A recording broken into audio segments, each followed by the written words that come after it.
നമ്മൾ കോട്ടയത്തേക്ക് നോക്കുന്നുണ്ട്. Toby Johnson ഉണ്ട്. ടോബി, അവിടെയും നമ്മൾ നേരത്തെ പറഞ്ഞതുപോലെയാണ്, പുറമേക്ക് ശാന്തമാണെന്ന് എല്ലാവരും പറയുമ്പോഴും അടിത്തട്ടിൽ പല കാര്യങ്ങൾ കലുഷമായി ഒഴുകുന്നുണ്ട്. അതിലൊരു തലനാട് ഡിവിഷൻ അവിടെ ഉണ്ട്.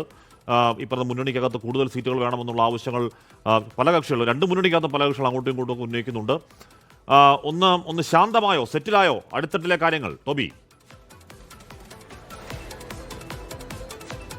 അശ്മി, നിലവിൽ അല്പം ശാന്തമാണെന്ന് വേണമെങ്കിൽ നമുക്ക് പറയാം. പക്ഷേ എടുത്തു പറയേണ്ട ഒരു കാര്യം, ഈ കോട്ടയം ജില്ലയിൽ ഏറ്റവും ശ്രദ്ധേയമായിട്ടുള്ള മത്സരം വരുന്നത് കേരള കോൺഗ്രസുകളുടെ സാന്നിധ്യം കൊണ്ട് തന്നെയാണ്. നമുക്കറിയാവുന്നതുപോലെ തന്നെ കഴിഞ്ഞ തവണത്തെ തദ്ദേശ തെരഞ്ഞെടുപ്പിന് തൊട്ടു മുൻപാണ് UDF വിട്ട് LDFിലേക്ക് ജോസ് കെ മാണിയും കൂട്ടരും എത്തുന്നത്.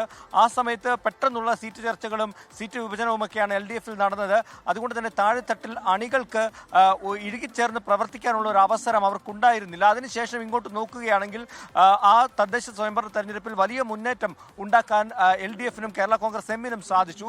ജില്ലാ പഞ്ചായത്ത് സീറ്റ് ലഭിക്കുന്നു. അതുപോലെ തന്നെ ബ്ലോക്ക് പഞ്ചായത്തിൽ 11 സീറ്റിൽ 10 LDF വിജയിക്കുന്നു. അതുപോലെ തന്നെ മുനിസിപ്പാലിറ്റികളുടെ കാര്യത്തിൽ മാത്രമാണ് ചെറിയൊരു വ്യത്യാസമുള്ളത്. കാരണം 6 എണ്ണം ഉള്ളിടത്ത് 5 UDF വരുന്നു. അതിൽ ഒരു സീറ്റ് ഇപ്പോൾ ചങ്ങനാശ്ശേരി ഇപ്പോൾ LDFിനൊപ്പമാണ്. അങ്ങനെ 4-2 എന്ന നിലയിലേക്ക് വരുന്നു. തദ്ദേശം നോക്കുകയാണെങ്കിൽ, പ്രാദേശിക തലത്തിൽ ഗ്രാമപഞ്ചായത്ത് നോക്കുകയാണെങ്കിൽ 71 പഞ്ചായത്തുകളുള്ളതിൽ 50 51 LDFിന് അധികാരത്തിലേക്ക് വരാൻ സാധിച്ചു. എന്നാൽ ഈ സാഹചര്യത്തിലേക്ക്, ഇപ്പോഴത്തെ ഒരു അവസ്ഥയിലേക്ക് വരുമ്പോൾ, ഈ കഴിഞ്ഞ 5 വർഷം ഒന്നിച്ച് പ്രവർത്തിച്ചതിൻ്റെയും പല തെരഞ്ഞെടുപ്പുകളെ നേരിട്ടതിൻ്റെയൊക്കെ ഭാഗമായിട്ട് LDF അണികൾക്കിടയിൽ ഒരു ഒത്തൊരുമ ഉണ്ടായിട്ടുണ്ടെന്നാണ് നേതാക്കൾ പറയുന്നത്. പക്ഷേ അത് എത്രത്തോളം യാഥാർത്ഥ്യമാണെന്നുള്ള കാര്യം നമുക്ക് ഈ ഒരു തെരഞ്ഞെടുപ്പ് കഴിഞ്ഞാൽ അറിയാൻ സാധിക്കുകയുള്ളൂ.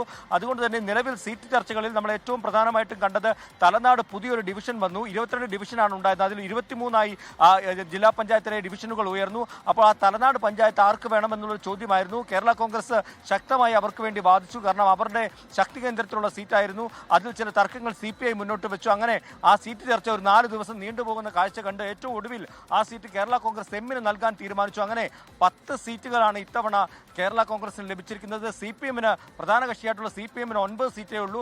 CPIക്ക് 4 സീറ്റേ ജില്ലാ പഞ്ചായത്തിലുള്ളൂ. എന്തായാലും ഇക്കാര്യത്തിൽ ഒരു ഉപാധി കൂടി, അല്ലെങ്കിൽ ഒരു കാര്യം കൂടി LDF മുന്നോട്ട് വെച്ചിട്ടുണ്ട്. അതായത് എന്തായാലും കലുഷമായിരുന്നു അടുത്തിട്ട് തൽക്കാലം ഒന്ന് ശാന്തമായെന്ന് ടോബി പറയുകയാണ്. ആ ശാന്തത പൂർണ്ണാർത്ഥത്തിൽ തുടരുമോ എന്ന കാര്യമൊക്കെ നമുക്ക് വരും ദിവസങ്ങൾ, മണിക്കൂറിൽ കാണേണ്ടതുമാണ്. ലോകത്തെവിടെയായാലും ഏത് സമയത്തും 24 വാർത്തകളും ഓഗ്മെന്റഡ് റിയാലിറ്റി പാക്കേജുകളും എക്സ്പ്ലെയിനറുകളും വിശദമായി കാണാൻ ഞങ്ങളുടെ YouTube ചാനൽ നിങ്ങൾക്ക് സബ്സ്ക്രൈബ് ചെയ്യാം.